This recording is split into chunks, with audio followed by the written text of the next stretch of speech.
Thank you very much. Thank you. Well, thank you, President Powers, Provost Fenves, deans, members of the faculty, family and friends, and most importantly, the class of 2014. It is indeed an honor for me to be here tonight. It's been almost 37 years to the day that I graduated from UT. I remember a lot of things about that day. I remember I had a throbbing headache from a party the night before. I remember I had a serious girlfriend, who I later married. That's important to remember, by the way. And I remember I was getting commissioned in the Navy that day. But of all the things I remember, I don't have a clue who the commencement speaker was, and I certainly don't remember anything they said. So acknowledging that fact, if I can't make this commencement speech memorable, I will at least try to make it short. So the university's slogan is, what starts here changes the world. Well, I've got to admit, I kind of like it. What starts here changes the world. Tonight, there are almost 8,000 students, or there are more than 8,000 students, graduated from UT. So that great paragon of analytical rigor, Ask.com, says that the average American will meet 10,000 people in their lifetime. 10,000 people, that's a lot of folks. But if every one of you changed the lives of just 10 people, and each one of those people changed the lives of another 10 people, and another 10, then in 5 generations, 125 years, the class of 2014 will have changed the lives of 800 million people. 800 million people.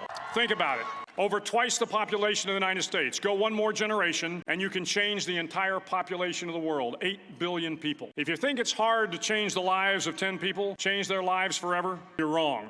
I saw it happen every day in Iraq and Afghanistan. A young Army officer makes a decision to go left instead of right down a road in Baghdad, and the 10 soldiers with him are saved from a close-in ambush. In Kandahar province, Afghanistan, a non-commissioned officer from the female engagement team senses that something isn't right and directs the infantry platoon away from a 500-pound IED, saving the lives of a dozen soldiers. But if you think about it, not only were those soldiers saved by the decisions of one person, but their children were saved, and their children's children. Generations were saved by one decision, one person. But changing the world can happen anywhere, and anyone can do it. So what starts here can indeed change the world. But the question is, what will the world look like after you change it? Well, I'm confident that it will look much, much better. But if you'll humor this old sailor for just a moment, I have a few suggestions that may help you on your way to a better world. And while these lessons were learned during my time in the military, I can assure you that it matters not whether you ever served a day in uniform. It matters not your gender, your ethnic or religious background, your orientation, or your social status. Our struggles in this world are similar, and the lessons to overcome those struggles and to move forward, changing ourselves and changing the world around us, will apply equally to all. I've been a Navy SEAL for 36 years, but it all began when I left UT for basic SEAL training in Coronado, California. Basic SEAL training is 6 months of long, torturous runs in the soft sand, midnight swims in the cold water off San Diego, obstacle courses, unending calisthenics, days without sleep, and always being cold, wet, and miserable. It is 6 months of being constantly harassed by professionally trained warriors who seek to find the weak of mind and body and eliminate them from ever becoming a Navy SEAL. But the training also seeks to find those students who can lead in an environment of constant stress, chaos, failure, and hardships. To me, basic SEAL training was a lifetime of challenges crammed into 6 months. So here are the 10 lessons I learned from basic SEAL training that hopefully will be of value to you as you move forward in life. Every morning in SEAL training, my instructors, who at the time were all Vietnam veterans, would show up in my barracks room, and the first thing they'd do was inspect my bed.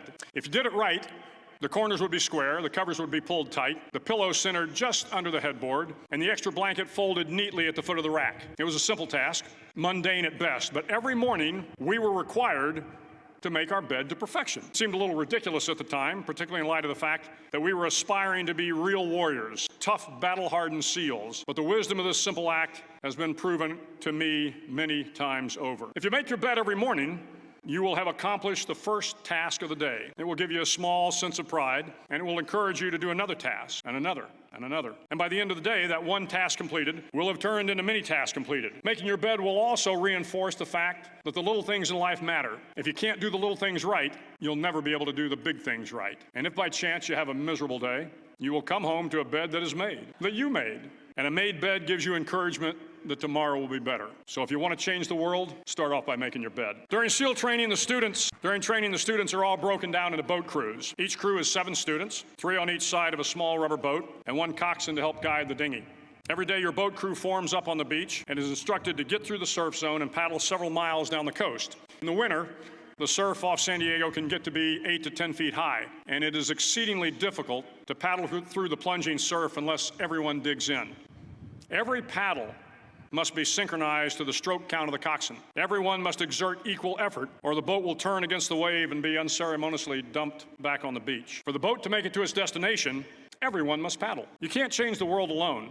You will need some help. And to truly get from your starting point to your destination takes friends, colleagues, the goodwill of strangers, and a strong coxswain to guide you. If you want to change the world, find someone to help you paddle. Over a few weeks of difficult training, my SEAL class, which started with 150 men, was down to just 42. There were now 6 boat crews of 7 men each. I was in the boat with the tall guys, but the best boat crew we had was made up of the little guys, the Munchkin crew, we called them. No one was over 5'5". The Munchkin boat crew had 1 American Indian, 1 African American, 1 Polish American, 1 Greek American, 1 Italian American, and 2 tough kids from the Midwest. They out-paddled, outran, and outswam all the other boat crews. The big men in the other boat crews would always make good-natured fun of the tiny little flippers the Munchkins put on their tiny little feet prior to every swim. But somehow these little guys from every corner of the nation and the world always had the last laugh, swimming faster than everyone and reaching the shore long before the rest of us. SEAL training was a great equalizer. Nothing mattered but your will to succeed, not your color, not your ethnic background, not your education, not your social status. If you want to change the world, measure a person by the size of their heart, not by the size of their flippers. Several times a week, the instructors would line up the class and do a uniform inspection. It was exceptionally thorough. Your hat had to be perfectly starched, your uniform immaculately pressed, your belt buckle shiny and void of any smudges. But it seemed that no matter how much effort you put into starching your hat or pressing your uniform or polishing your belt buckle, it just wasn't good enough. The instructors would find something wrong. For failing the uniform inspection, the student had to run, fully clothed, into the surf zone, then wet from head to toe, roll around on the beach until every part of your body was covered with sand. The effect was known as a sugar cookie. You stayed in the uniform the rest of the day, cold, wet, and sandy. There were many a student who just couldn't accept the fact that all their efforts were in vain, that no matter how hard they tried to get the uniform right, it went unappreciated. Those students didn't make it through training. Those students didn't understand the purpose of the drill. You were never going to succeed. You were never going to have a perfect uniform. The instructors weren't going to allow it. Sometimes, no matter how well you prepare or how well you perform, you still end up as a sugar cookie. It's just the way life is sometimes. If you want to change the world, get over being a sugar cookie and keep moving forward. Every day during training, you were challenged with multiple physical events, long runs, long swims, obstacle courses, hours of calisthenics, something designed to test your mettle. Every event had standards, times you had to meet. If you failed to meet those times, those standards, your name was posted on a list, and at the end of the day, those on the list were invited to a circus. A circus was 2 hours of additional calisthenics, designed to wear you down, to break your spirit, to force you to quit.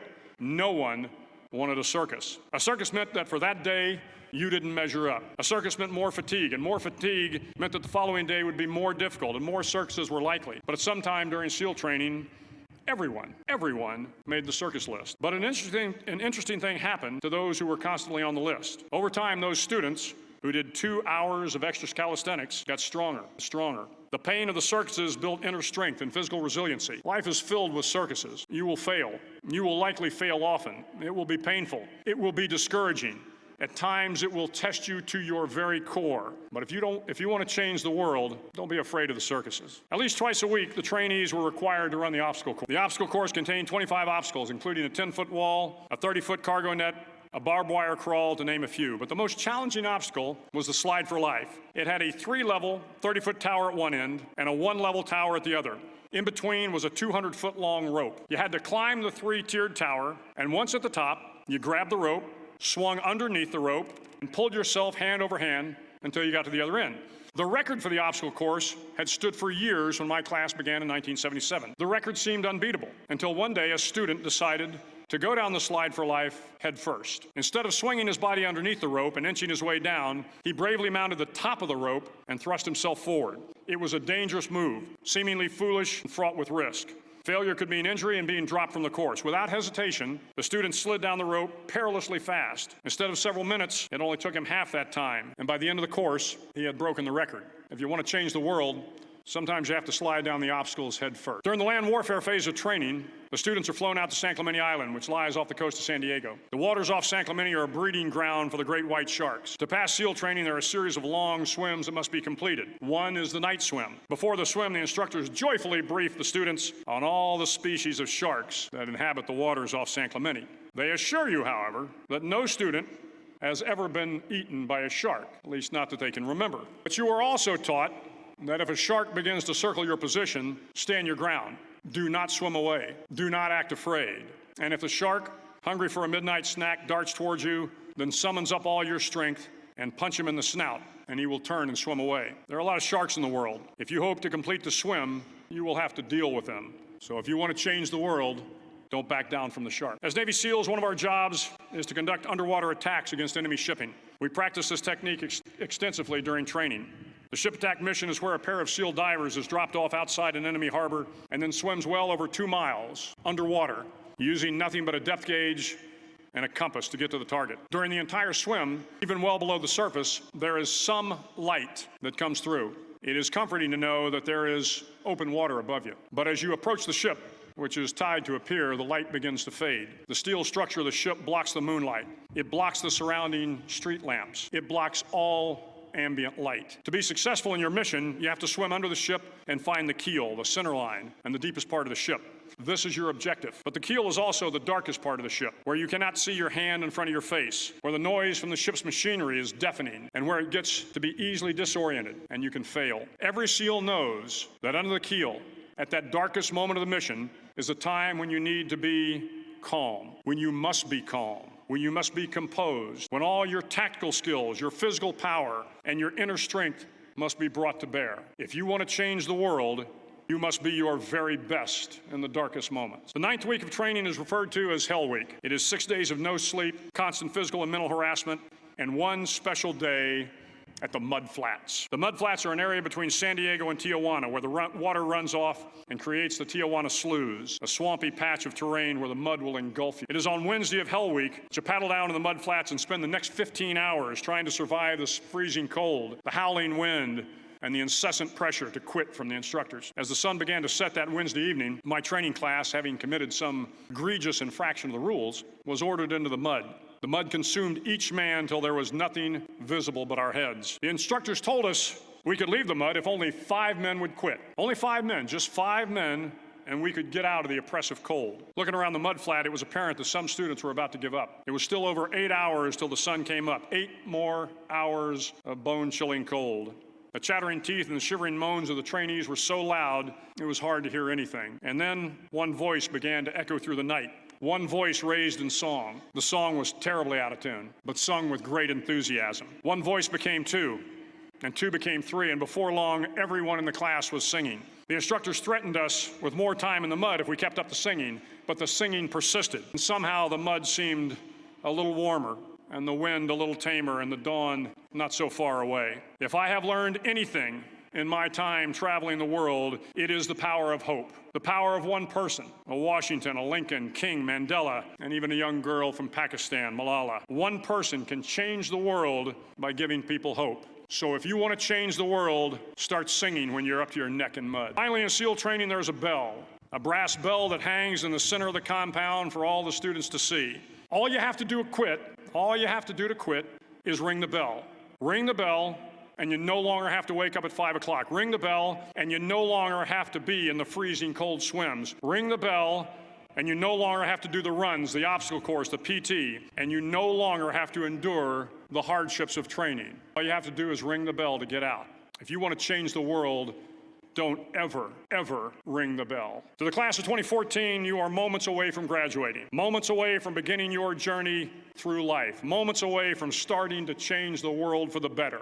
It will not be easy, but you are the class of 2014, the class that can affect the lives of 800 million people in the next century. Start each day with a task completed. Find someone to help you through life. Respect everyone. Know that life is not fair and that you will fail often. But if you take some risks, step up when the times are the toughest, face down the bullies, lift up the downtrodden, and never, ever give up. If you do these things, the next generation and the generations that follow will live in a world far better than the one we have today. And what started here will indeed have changed the world for the better. Thank you very much. Horns.